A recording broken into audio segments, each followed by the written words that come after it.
mic. Make sure you can hear me and see me okay.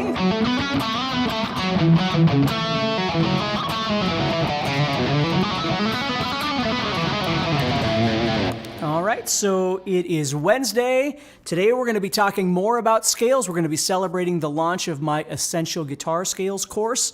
And we're going to be talking about all kinds of different stuff today to kind of help you on your journey. So we're just going to wait a couple minutes for people to show up here. Hey, NDSB, not those sons of bitches. Sergi is here. Bernie is here. Awesome. Good to see people are here. Rusty is here. RJ is here. Thank you so much for joining me. We already have 100 people, over 100 people here. So I'll do my best to say hello. Hello, Resduan, Mike, Anthony, Vince. Scott is here. Rasta is here. Daywalker, Bo is here. Jeff is here. How you doing, Jeff? Feeling okay. Still not feeling great, but, you know, that's the way it goes. James, Jack is here. Brian is here. Gary is here. Jamie is here. John, Victor. Hey, everybody. It's so awesome that everybody's here. Thank you so much. So today what we're going to do is we're going to be talking about the conversion. Hey, Stan, Cody, North, Frank. We're going to be talking about the conversion from pentatonic to diatonic and understand a little bit more about what that is and why and how it works. And then on Friday, I'm going to pre-record a video for you that's going to talk about modes, which will just be a further discussion from what we're doing today. It will not be live, but it will be at the same time, 10 a.m. Pacific. I'll be out of town. Sorry. I'll be out of town on Friday. Hey, Carl. And so yeah, I'll record that for you and we'll be ready to go. So anyway, let's go ahead and get started here. What I'm going to be using today is just kind of a scratch pad in the background, and I'm using a program called Chord Pulse. Now, it's not a piece of software that I use a lot for a lot of things, but what I like about it is I can just put in some chords and I can play, and I can just have this playing while I'm thinking about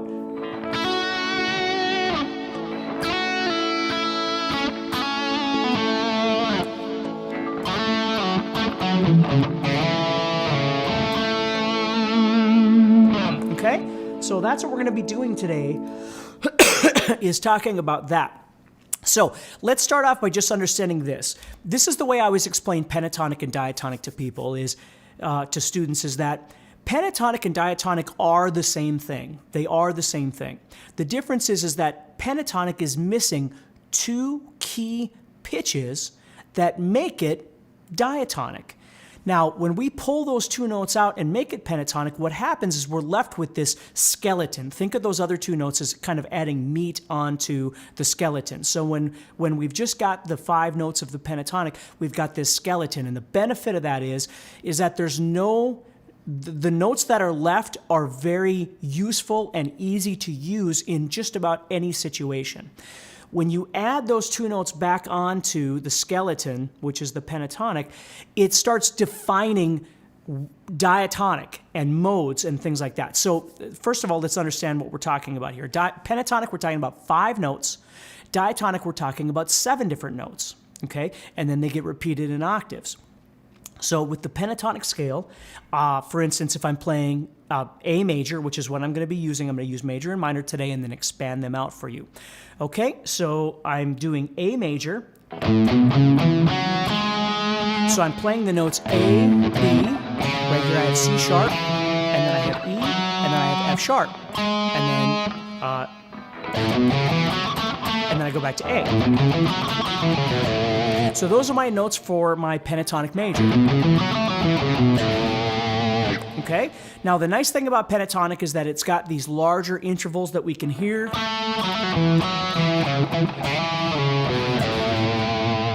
You see?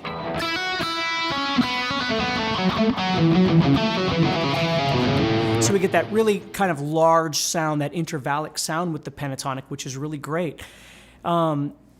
But sometimes what we want to do is, I always tell people, pentatonic, think of the pentatonic as being kind of a black and white picture. And then when we bring in the notes that we're missing, these diatonic notes, these other 2 notes, and we bring those in, okay, all of a sudden the picture kind of changes into a color picture. Instead of being black and white, it becomes more colorful. Now, that doesn't mean that adding those notes is better. It just depends on the situation you're in, but I do want to talk about that so you kind of understand what that means. So let me play this again. And now before I forget, if you want to learn scales and how to solo, click the link near the video, go to guitarzoom.com. There's going to be a link over in the chat that you can check out essential guitar scales, see if it's something that you're interested in. And I don't know if the first 200 people have already purchased. I'm assuming so, but there's a special launch discount and free gifts that come with the first 200, but I'm assuming it's probably already sold out. But if there is, you can certainly check that out, okay? So let's say, for instance, I'm just going to play over this A pad, this A major chord pad. I'm just going to play pentatonic here, okay? So here we go.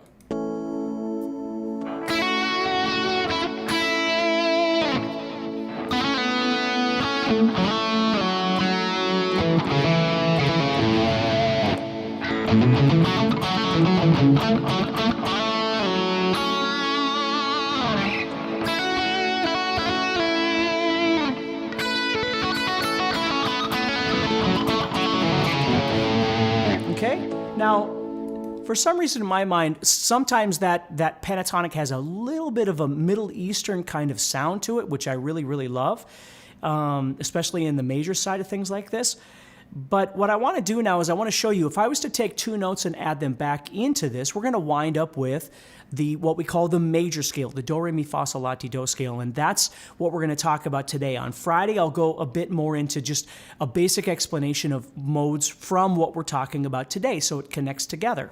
Okay, so what we're going to do here is I'm going to take this pentatonic scale, and for those of you that maybe don't know all the notes and things like that, here's what I'm playing. This major pentatonic, I'm playing 5-7, 4-7, 4-7. And then to round off the rest of the octave, I'm playing 4-6, 5-7, 5-7. Francis says, I'm enjoying your new guitar course. Thank you so much, Francis. I appreciate that. What pentatonic position am I in? It depends on what you call this. A lot of people would call this the first position of pentatonic because I'm playing right over the A. Some people would call it the second position of pentatonic, okay? So it kind of depends on the way you look at your positions, okay? So I'm playing right here.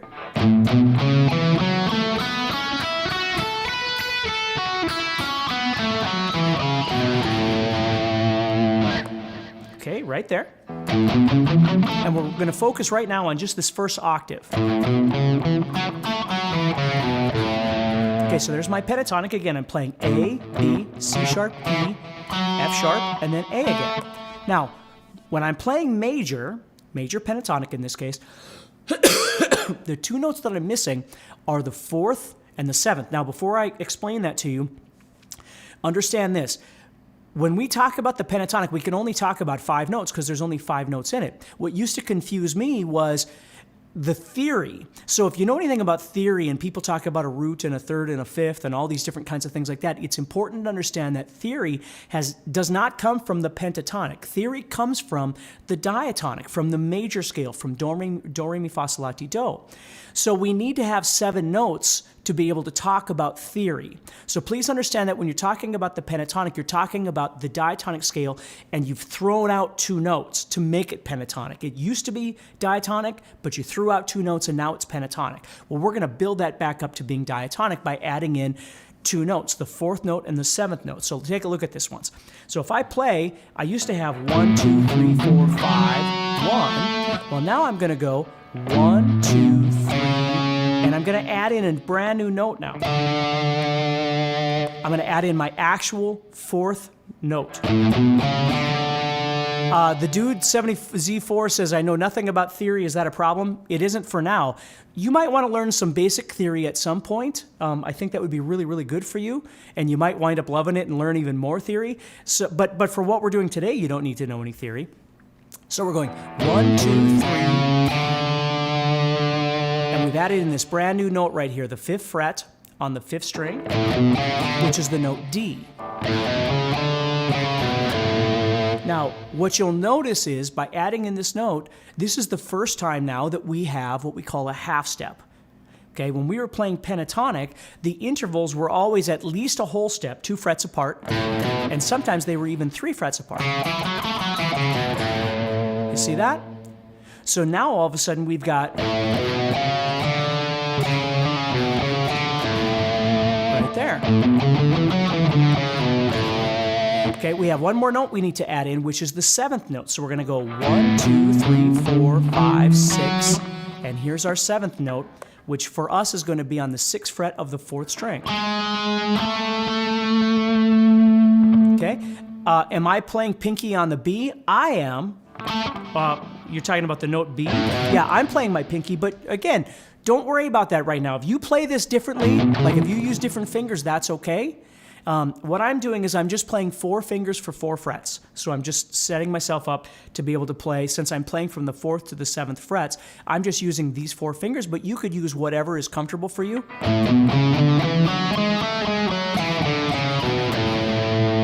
Okay, shout out to Aaron and JCQ. So let's keep going here. So now I've got, and if you think about it, if you listen, you can hear that do, re, mi, fa, sol, la, ti, do, which is making what we call A major.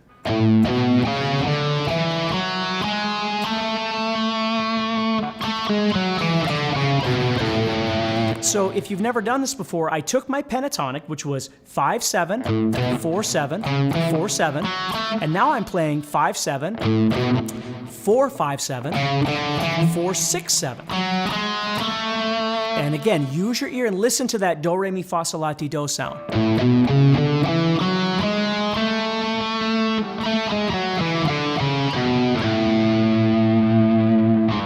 Okay?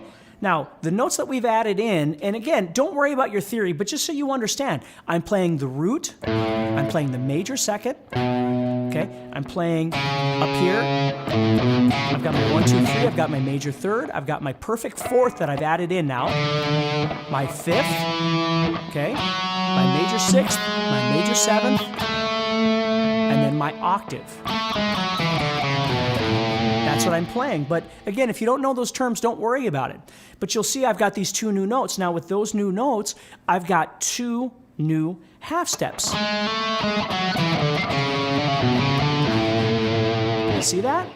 So as I'm playing, now let me go back. Well, let me finish up the octave before I go back and actually play. So I'm going to finish up the rest of this position so you can see this whole thing. So, string, I'm going to have 4, 6, 7, 5, 7, and then 4, 5. And there's my A all over again. Now I can play the 7, but I need to know that my A is right here. Okay. So I'm playing my A major pentatonic, and I'm simply adding 2 notes into this. Okay? So major pentatonic, and I'm simply adding 2 notes back into the major pentatonic to make it diatonic, to make it do, re, mi, fa, sol, la, ti, do. So now let's listen to that drone in the back, and I'm going to play the major scale this time, the diatonic, do, re, mi, fa, sol, la, ti, do.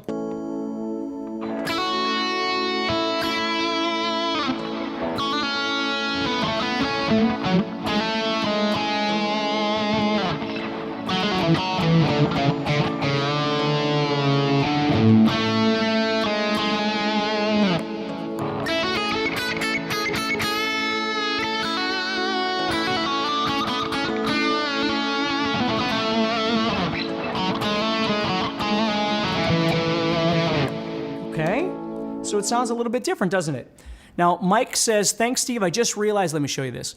Mike says, thanks, Steve, I just realized the 4th and 7th were missing. That's exactly the point of what I'm talking about today. Thank you, Mike.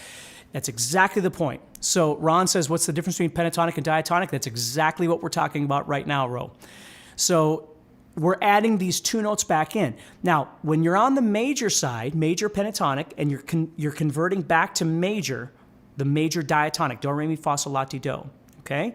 When you're converting back to that, you're always going to add the 4th and the 7th. The difference is that the 4th and the 7th could be different intervals, major or minor, okay? And we're going to talk about that on Friday because that's what defines all these other modes. I don't want to get into that right now because I don't want to confuse anybody, and it's really secondary to what we're talking about today anyway. But it's really important to understand that all I have to do is pull those 2 notes back out, and I've got pentatonic again. So if you've heard me talk last Friday and then on Monday about the transparency idea of being able to see different things at different times. I want to be able to come back out to pentatonic at any time, but then drop back into diatonic whenever I want by using Facebook. Let's see, why have pentatonic? Because pentatonic gives you a unique sound. Remember, the misconception you can have, if this makes sense to you, is that it's not just about having all the notes, because if we had that mentality, we could just play chromatic all the time. We could just play all the notes all the time. The trick is the transparency thought process, that you've got different notes that when played together, they sound different, right?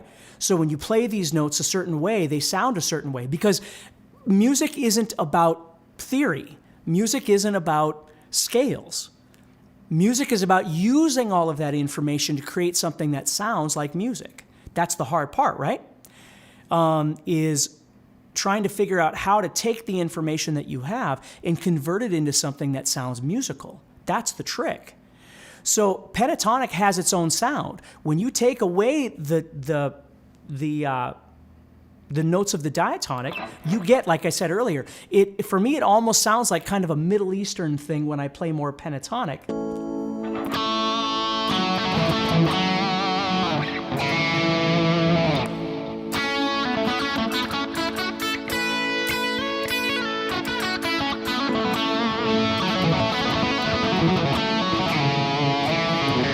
You see?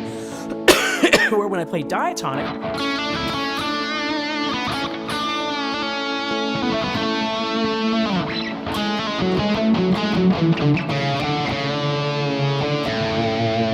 you see?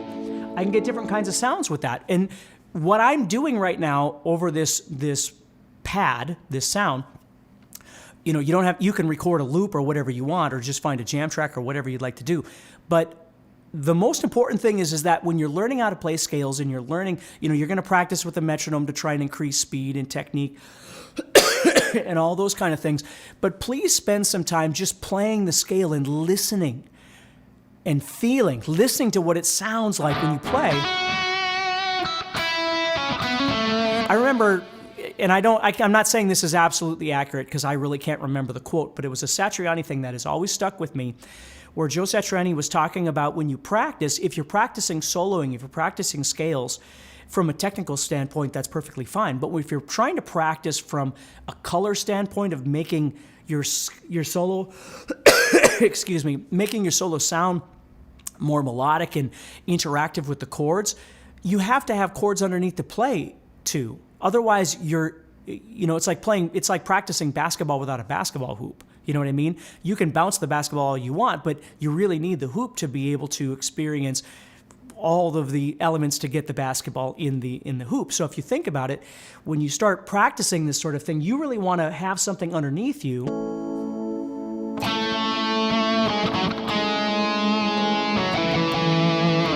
so you can hear what that sounds like, feel it.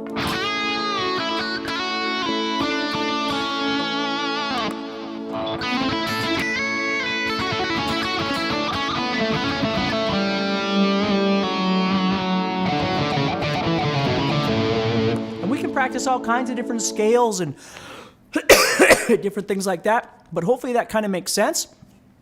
So again, if you're interested, check out, there's going to be a link over in the comments over there somewhere. You can check out Essential Guitar Scales, see if it's something that you're interested in. So now let's take that same idea, but now let's flip it over and let's talk about the minor side of things. So minor pentatonic, you probably know this. I'm going to play A minor pentatonic. Okay. Right there. So I'm playing 5, 8, 5, 7, 5, 7. Okay, so the notes that I'm playing right now, and not that you have to know them, but just so we're on the same page here, I have A, C, D, E, and G. That's what I'm playing right now. Okay, so that's what I'm playing. Now let me do this. I have to change my chord here. Give me 1 second here. So I got to change my chord over to A minor. There we go. Oh, there we go. All right. So now I've got my A minor pentatonic. Now, When you're on the minor side and you're converting back to diatonic, so now we're going to move into the natural minor, we call it. Okay, for those of you that know anything about theory, this is what we call the Aeolian mode. But if you don't worry about that, okay? So we're just coming back to, major was do, re, mi, fa, sol, la, ti, do. Now we're moving to the natural minor, the minor scale, okay? And whenever you do minor, you're going to add in 2 notes as well, okay? We're going to add in the 2nd and the 6th. Okay, so just always remember that. If you're on major pentatonic and you want to add in, if you want to go to a major diatonic or a mode or whatever, it's going to be a 4th and 7th degree over there. When you're on the minor side, you're going to add in the 2nd and the 6th in some capacity. Right now we're talking natural minor, but if we were talking Dorian or Phrygian or something like that, we might have to talk about a different interval, but it's still going to be based off the 2nd. Might be a minor 2nd or a major 2nd. Might be a minor 6th or a major 6th or that sort of thing, if that makes sense. Okay? But let me just play a little bit with the minor pentatonic now.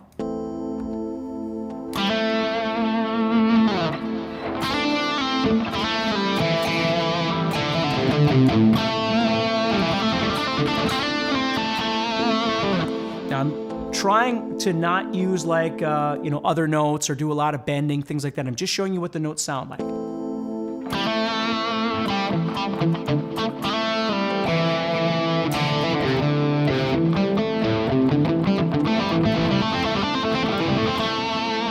Okay?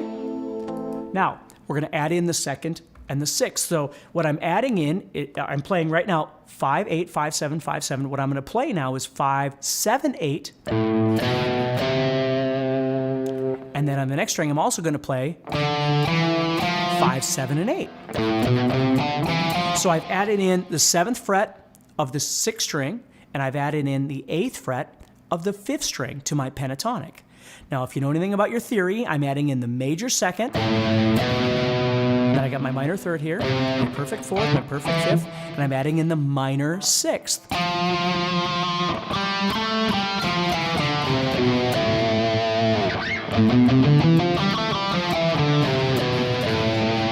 And you can just hear how kind of dark and sad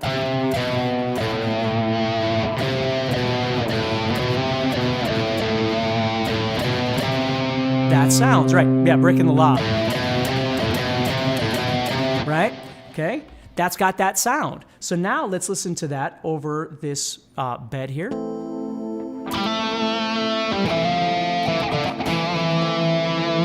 See that half step?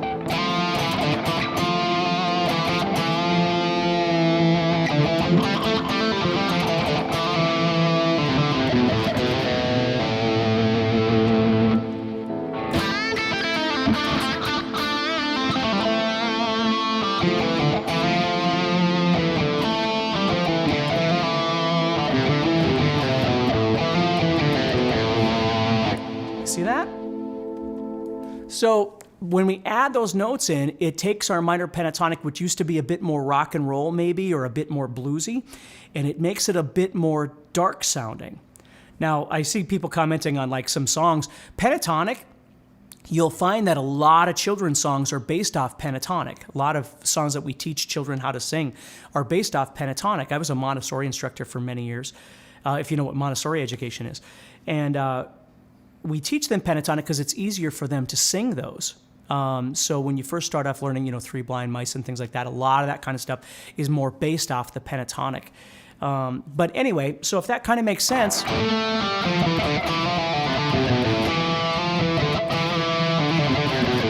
You see, Francis says, sounds like a part of in a solution movie. In a solution movie. I'm not sure what a solution movie is, but if that makes sense, that's the difference. So when you're playing, you might be soloing and you want more pentatonic.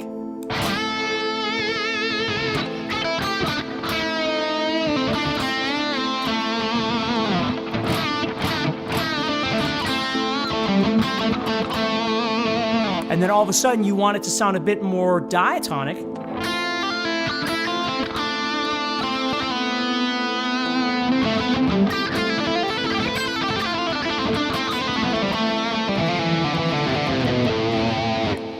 See? Now, we can learn how to do that across the entire fretboard, obviously. I'm just showing you how to do this in one position, but it's a really great thing to think about. So again, in summary, what I want you to always remember is just because you learn more information doesn't mean that more notes is better, or faster is better, or slower is better, or, none of it, that's not the point. The point is that no matter what it is that you're learning, learn how to use those things effectively in your playing. So you've got this transparency that is pentatonic, and then you've got this one sitting here that is diatonic, right? And you're able to move back and forth to create a different kind of feel. I see a lot of people typing in different emotions, different things that those sounds, pentatonic versus diatonic, reminds them of, which is absolutely perfect, because that's really the whole point of this whole thing. Because they should sound different.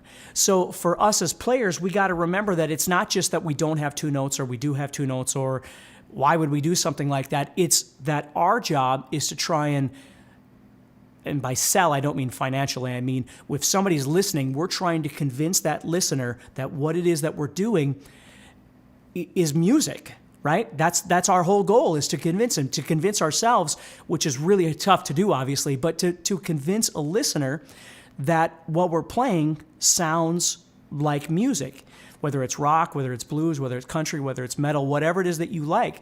But that's the trick, right? So think about that when you're playing a little bit, and then, like I said, do me a favor, check out the guitar course, Essential Guitar Scales, see if it's something that you're interested in, and please join us on Friday, same time, 10 a.m. Pacific. I'm not going to be live, but I am going to record something tomorrow afternoon, hoping my cough gets a little better. I'm going to record something for you tomorrow, and then we're going to set it up so it goes out on Friday, and you can watch it, and I will definitely read your comments, and hopefully it will help you a bit more. And we'll keep going from there. So everybody, take care, stay positive, and I'll see you on Friday virtually, but I certainly will check for your comments and things like that and make sure everybody's doing good, okay? So everybody, take care, stay positive, keep practicing, check out the